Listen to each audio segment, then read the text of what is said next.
Nathan লায়নের বল long অফে ঠেলে দিয়ে run নিতে নিতেই উচ্ছ্বাসে ফেটে পড়লেন তানজিদ হাসান তামিম। হেলমেট আর ব্যাটটা উঁচিয়ে ধরলেন খুশিতে। তাকিয়ে তাকিয়ে সেটা দেখলেন প্যাট কামিন্সরা।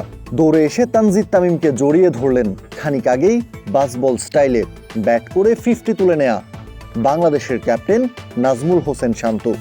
নিজের ক্যারিয়ারের প্রথম 50টাকেই টেনে সেঞ্চুরিতে রূপান্তর করেছেন তানজিদ তামিম, সেটাও অস্ট্রেলিয়ার মতো দলের বিপক্ষে দাপট দেখিয়ে। এর আগে মিচেল স্টার্কের বলে তানজিদ তামিমের জোরালো কাটশট, বুলেটের গতিতে সীমানা ছাড়া হয়েছে বল। দলীয় 200 রানে পৌঁছে যায় বাংলাদেশ। অস্ট্রেলিয়ার বিপক্ষে লিডটাও তখন থেকেই শুরু হয় বাংলাদেশের। অবশ্য সেঞ্চুরি করার পরপরই আরও আগ্রাসী ব্যাটিংটা করতে গিয়ে নিজের উইকেটটা নাথান লায়নকে বিলিয়ে দিয়েছেন তানজিদ তামিম।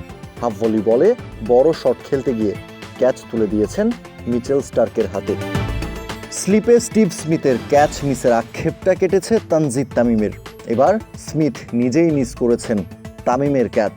ইনিংসের একেবারে শুরুতে নাথান লায়নও ক্যাচ ফেলে একবার জীবন দিয়েছিলেন তামিমকে। সুযোগ পেলে কিভাবে সেটা কাজে লাগাতে হয় চোখে আঙুল দিয়ে দেখিয়েছেন বাংলাদেশি ওপেনার।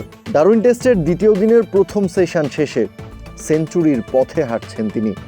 102 বলে তানজিদ তামিমের প্রথম টেস্ট 50। খানিক বাদেই মুমিনুল হকও ছুঁতে পারতেন একই মাইল ফলক, কিন্তু 49 রানে আউট হয়ে ফেরেন অভিজ্ঞ এই ব্যাটার। প্রথম দিনের পর ড্রাইভিং সিটে থেকে ম্যাচের কন্ট্রোল নিয়েই ডারউইন টেস্টের দ্বিতীয় দিন শুরু করে বাংলাদেশ দল।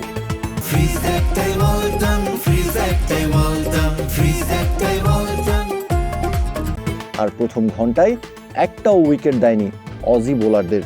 সকাল সকাল পিচের সহায়তা নিয়েও বাংলাদেশ শিবিরে একটা ফুলের টোকাও দিতে পারেনি অস্ট্রেলিয়া। উল্টো তামিমের হাফ সেঞ্চুরি আর মুমিনুলের 49 রানের ইনিংসে ধীরে ধীরে ছিটকে পড়তে শুরু করে ম্যাচ থেকে। বাংলাদেশের ব্যাটিং ইনিংসের 40তম ওভারে মুমিনুল আউট হলে কিছুটা স্বস্তি পায় ধুঁকতে থাকা অস্ট্রেলিয়া। যদিও মাঠে ভুলভাল সিদ্ধান্ত নিয়ে সমালোচনার কাঠগড়ায় দাঁড়াতে হচ্ছে গোটা দলকেই।